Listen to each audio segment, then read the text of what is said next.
when my master Caiaphas had assembled this group to go arrest Jesus, he told us how important it was that everything had to go exactly as he planned. What happens if you don't recognize Jesus in the dark? He asked. He can't slip away in the darkness or confusion. Judas promised him, listen, he trusts me, he calls me a friend. There'll be plenty of moonlight for us to see everything, for me to recognize him to recognize me. I'll greet him with the traditional kiss of friendship. And then the rest will be up to you guys. As I got closer, I stood by Caiaphas and watched as the soldiers got ready and armed themselves. And listen, this Jesus, he's a blasphemer. He can't be allowed to corrupt Yahweh's word anymore. I was just excited that justice would finally be done. So my master turned to me and he saw that little bit of excitement and said, hey, you want to go with him, don't you? Then go. Help arrest him and bring me back a thorough eyewitness of the account. So I thanked him and promised that I'd do exactly like he asked me to do. So we began our short walk just across the Kidron Valley. Judas was up front leading the way with his torch. I did my best not to stumble on any of the rocks or bushes because, again, we want the element of surprise, right? Someone falling and yelling out in pain would immediately give us away. And I think there was a fear really amongst all of us that if all of a sudden they heard us coming, if they knew what was about to happen, that we would see that insurrection. We would see what all of us had feared since hearing the Hosanna cries of Palm Sunday just a couple days before. So we decided that Judas would go on ahead of the rest of us, while we would hide back in the bushes. And we were so close to the entrance of the garden.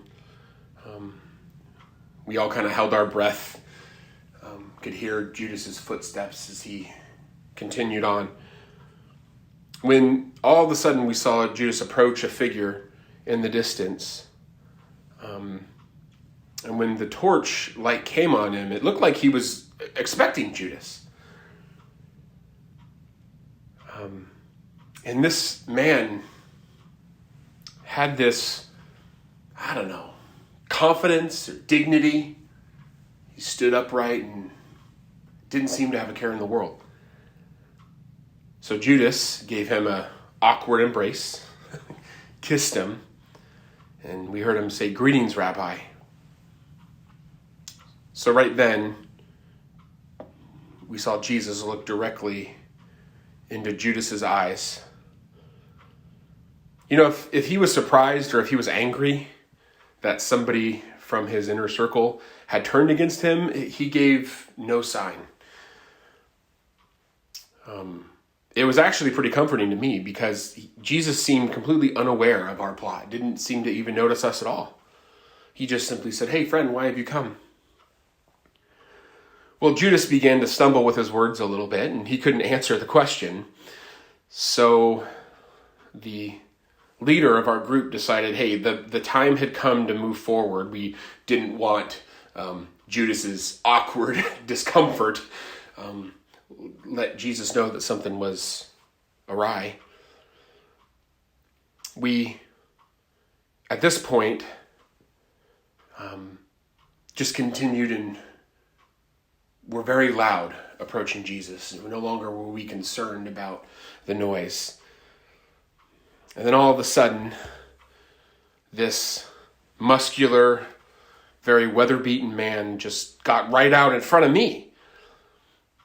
Before I can even move, he got out his sword and just started swinging it like crazy. I'm not a soldier. I'm not used to this. But in that instant, my head exploded with pain. And I put my hand up to my head, and I just felt blood. And I was able to tell that my ear was gone. That confirmed to me, seeing that my master was right, that these men were traitors. That they were violent men who would talk a lot about love, but yet when the rubber meets the road would just attack. So I felt dizzy. My vision was kind of dimming and I had to sit down. But during this, haze, I saw Jesus. And he laid his hand on this man's arm who attacked me. And he moved his arm down, had him lower the sword.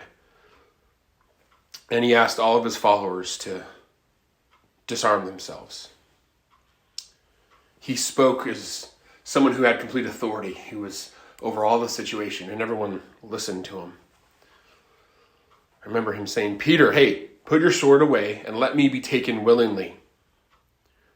Remember how history's worked. All who take the sword will die by the sword. Violence begets violence, but love begets love. I don't need to be rescued. What's a surprise to you is no surprise to me. It's the plan of my Father. The scriptures are being fulfilled. If I wanted to be saved from these men, I can simply pray to my Father, and he would provide me with more than 12 legions of angels. Peter, I am in no danger, and neither are you." It was at that moment, Jesus looked right at me, and he knelt down, and he reached his hand,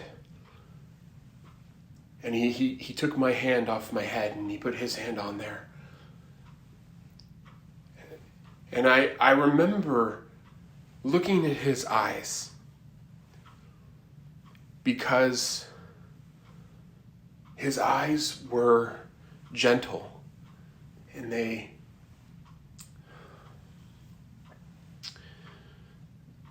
all of the pain in my ear faded, and tears began to well up. He got up, and then he turned towards the rest of our group, and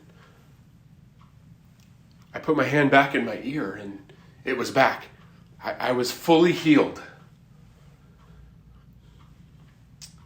It was in that exact moment, there was a question. Why is it that we're so afraid of this man? Is this man really the criminal that we were led to believe? Several weeks later, as I've been wrestling with this question, on the day of Pentecost, I was in a large crowd, and wouldn't you know it, Peter, who attacked me, was preaching a sermon, and he invited me to a greater healing than my ear. He invited me to healing of my heart. See, it wasn't until that day that I really fully understood that Jesus' capture and betrayal, the cross and his burial were no accident.